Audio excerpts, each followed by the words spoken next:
आप सभी को मेरा ओम प्रणाम। गीतोपनिषद बाय डॉक्टर श्रीकांत गुप्ते इस यूट्यूब चैनल में मैं डॉक्टर श्रीकांत गुप्ते आप सभी का हार्दिक स्वागत करता हूं। हम श्रीमद् भगवद गीता का तीसरा अध्याय कर्मयोग के विषय में विचार विमर्श कर रहे हैं और अभी तक पिछले भाग में हमने देखा कि भगवान श्री कृष्ण ने अर्जुन से कहा कि जब सृष्टि की उत्पत्ति प्रजापति ने की तभी सृष्टि की उत्पत्ति के साथ ही यज्ञ की भी उत्पत्ति की थी और यज्ञ की उत्पत्ति और प्रजा की उत्पत्ति करने पर भगवान ने प्रजापति ने प्रजा से ये कहा कि ये जो यज्ञ है वो तुम्हारी सब इच्छाएं पूर्ण करेगा। तुम इसको प्रसन्न रखो, इसको हवि द्रव्य अर्पण करो, तुम यजन करो, तुम यज्ञ करो और इस यज्ञ के माध्यम से तुम देवों को प्रसन्न करो ताकि देव भी तुम्हारी सब इच्छाएं, तुम्हारी सब कामनाएं पूर्ण करेंगे। इस तरह से एक दूसरे को प्रसन्न रखते हुए तुम अपना हित कर लो। लेकिन जो यज्ञार्थ यज्ञ के लिए जो करने वाला जो कर्तव्य है, जो कर्म है, वो भी तुम बिना किसी अपेक्षा के निस्संग होकर आसक्ति को नहीं रखते हुए और फल की इच्छा नहीं रखते हुए तुम्हें करना है।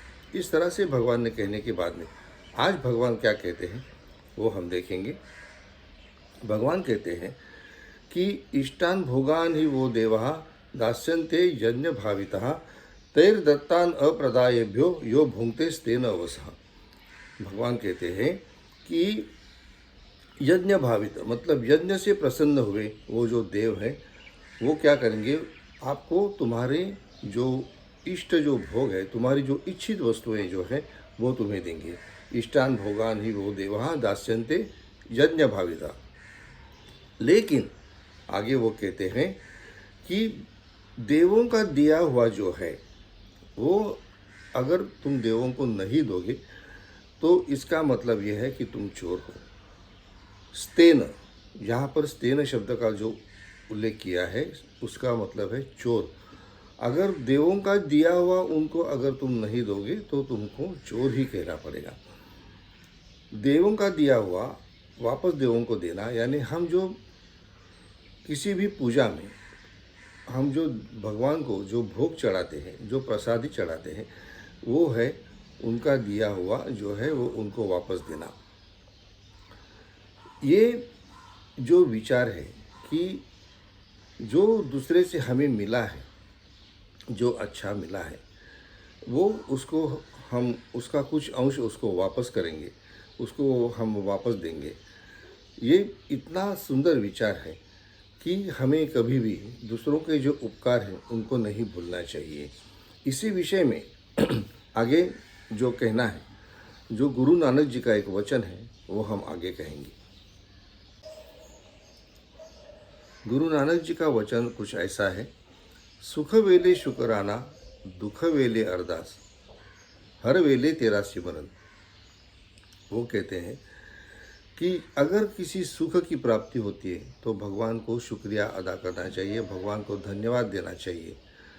अगर हमें कोई दुख मिलता है, हमारे सामने कोई समस्या होती है, तो भगवान के सामने जाके, भगवान की शरण में जाके उनसे ये कहना है कि भगवान मेरी ये समस्या को दूर करो। लेकिन हर वेले तेरा सिमरन, भगवान का स्मरण हमेशा करना चाहिए। यही बात इस पहले वाले श्लोक में कही थी कि जो भगवान का दिया हुआ जो है वो भगवान को जब नहीं देते तो हमें चोर ही कहना चाहिए। आगे वाले श्लोक में भगवान श्री कृष्ण कहते हैं, यज्ञ शिष्ट असिनो संतु मुच्यन्ते सर्व किल्बिषे। जब यज्ञ करने के बाद में जो द्रव्य